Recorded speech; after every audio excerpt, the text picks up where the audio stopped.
Zāles latviešu pašapziņas celšanai. Tā varam teikt par Oto Ozola grāmatu Latvieši ir visur. Sociologs Arnis Kaktiņš ir teicis, interesants mēģinājums saistošā formā apkopot vairāk un mazāk zināmus faktus par latviešu lomu gan reģiona, gan arī visas pasaules notikumos, īpaši pēdējā gadsimta laikā, un grāmata ir laba atbilde arī visiem tiem, kuri cieš no nacionālās mazvērtības kompleksa. Līdz šim tikai Guntis Berelis ir sarunājies ar Oto Ozolu un iepazīstinājis ar viņa personību literatūras mēnešraksta Karoks 7. un 8. numurā. Tagad varat dzirdēt viņa balsi, bet viņa īsto personību mēs neatklāsim.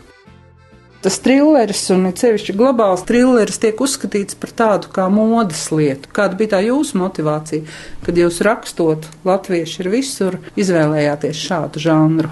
Man ir grūti pateikt, ka tas ir tāds baigais trilleris. Es pat nezinu, kas tas ir par žanru. Man viena amerikāniete smaidīja, viņa teica, ka latvieši brīnās, kas tas ir par žanru. Viņa teica, tas taču ir postmodernisms. Es teicu, labi, lai būtu, es nezinu, kas ir postmodernisms. Iemesls ir diezgan vienkāršs. Tur ir apskatīts daudzas nopietnas lietas par vēsturi, par to, kas ir noticis dažādos griezumos, ceļš par Latvijas vēsturi. Ja tu rakstītu akadēmiskā formā un šauri latviskā formā, tas nozīmē, ka izlasītu ļoti mazs lasītāju skaits. Man gribējās, lai par latviešiem, par Latviju un šo skatījumu izlasa pēc iespējas lielāks skaits. Bija jāatrod formu, kā tos jaunos cilvēkus, kas nav piedzīvojuši ne padomjas gadus, neko citu, kā viņus atraut no interneta, no visiem sociālajiem tīkliem, draugiem, Facebookiem, YouTube'iem un tādā garā. Man atrast formu, kas viņus pārliecinātu, ka to var izlasīt un kad ir vērts to izlasīt, un tādēļ es izvēlējos šo, teiksim, tādu nosaukumu kā trilleris. Tā ir viena lieta, un otra lieta, es visu laiku domāju, Holivuda, Amerika, tāpat Francija, Luks Besons. Viņi veiksmīgi izmanto šos paņēmienus, kā interesēt cilvēkus. Tā raksta par James Bondu, par Jasonu Bournu, par kurjeru un ko nebūtu. Tas aizrauja cilvēks, tas paņem cilvēks, un cilvēks skatās, cilvēki interesējās, un viss notiek. Tā ir forma, kā uzrunāt cilvēkus un pateikt viņam arī kaut ko vairāk, kā tikai to trilleru. Ko tur daudz domāt, jādara, uzrakstīt. Kāda ir tā motivācija? Tur ir vairākas motivācijas, bet viena no motivācijām ir tāda, ka es esmu konstatējis to fenomenu, ka latvieši ir iesaistīti ārkārtīgi daudzos globālos notikumos 20. gadsimtā. Tas ir fakts, ka latvieši ir bijuši iesaistīti nesamērīgi daudz dažādos lielos notikumos. Un kad es to saku, citiem cilvēkiem jautāju par šo fenomenu. Viņš šaubās, viņš saka, tu mazliet pārspīlē, tu nezini, kā ir ar citiem un tādā garā. Tad es runāju ar ārzemniekiem, un viņi man paši to pasaka. Kaut kas bija atkal noticis ar Latviju, un Somiju saka, jūs gan visur iemaisaties. Jā, bet vai tad jūs ne? Viņi saka, mēs arī, bet ne tādā proporcijā. Un ja mēs paskatāmies uz 20. gadsimtu kā tādu, tad latvieši cik ir bijuši caurmērā 2,5 miljoni. Tas viss Latvijas iedzīvotāji kopā ņemot. Pret pasaules 6 miljārdiem, kas tas ir? Tas nav nekas, tas ir 0,005%. Tas ir ārkārtīgi maz. Ceturdaļa no lielpilsētas. Ķīnieši vispār smējās par mums, kad uzzina, ka ir tāda valsts. Tas ir no vienas puses. Bet no otras puses, ja mēs paskatāmies uz vēsturi 20. gadsimtā, tad ko mēs redzam? Tad mēs redzam izšķirošos pagrieziena punktus, kas bija bolševika apvērsums, revolūcija. Latviešu lomu mēs zinām. Mēs redzam divas lielākās spiegu organizācijas, visietekmīgākās, kādas ir bijušas, KGB, Ček, kā nebūtu viņi tagad sauc, vai daudz elitārākā padomu militārais izlūkdienests.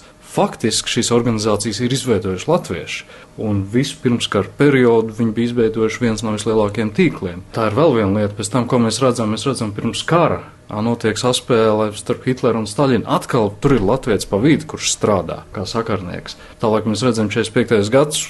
Berlīna drupās, nacistu armija padausies, viss, kas kaujās vēl pie Reichstāga.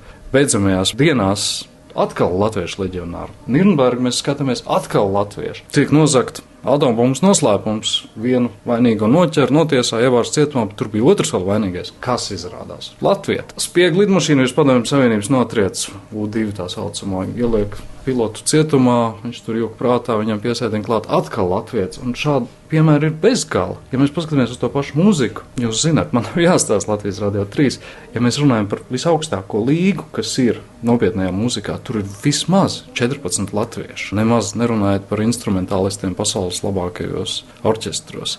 Tad rodās jautājums, kas ir ar tiem latviešiem, kāpēc viņi tur ir. Un pie tam es tagad garu un plaši stāstīju, un es nosaucu tikai vienu mazu daļu no tā, kur viņi ir īsti iesaistīti.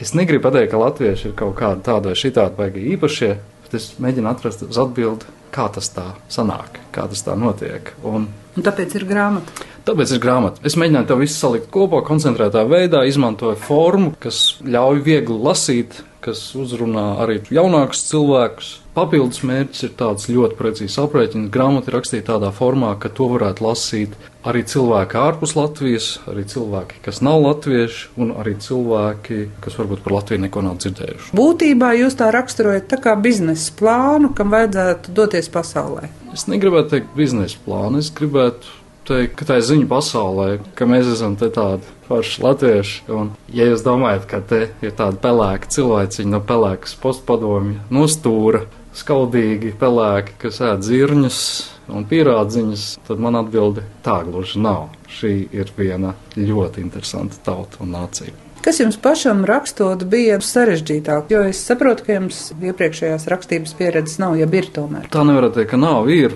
Viņi nav visai atklāti, viņi nav visai publiski, bet, caur gadiem ir bijusi pieredze, un es esmu redzējis arī atsaucību, bet, tādā formātā kā grāmata nav. Visgrūtākais bija divas lietas. Nepalikt pārāk akadēmiskam, neaiziet pārāk dziļi šajos faktos, jo tas nogurdina loģiski cilvēks. Grūti bija šo nopietnu faktu būšanu pārvērst cilvēku valodā, rakstīt vienkārši. Tā, lai es varētu satiekot uz ielas, es nezinu, tantu autoostā, lai es viņam to varētu izskaidrot, un tajā pašā laikā, lai šī forma paliktu pieņemama arī profesoram no universitātes.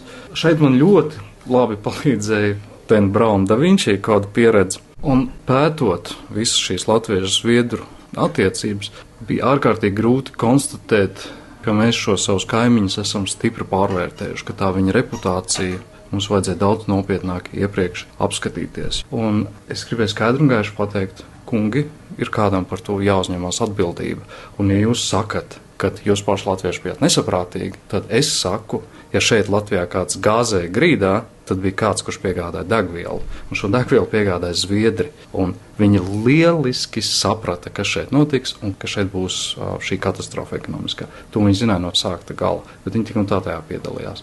Un mans jautājums ir, kurš par to atbildēs? Kāpēc jūs slēpāt savu identitāti? Jo mēs varam teikt, ka 2010. gadā ir iznākuši divu jaunu kungu grāmatas. Viena, kas ir Strojka, un otra ir šie latvieši ir visur, kur autora vārds ir segvārds un nezināms. Numur 1 kautrība, numur 2 viņa ir politiski ļoti asa grāmata, ļoti atklāta grāmata. Un kā man ļoti daudz tuvi un zinoši cilvēki teica, tev tā būs mierīgāk. Izskan raidījums Postfaktum, to veidoja Liega Piešiņa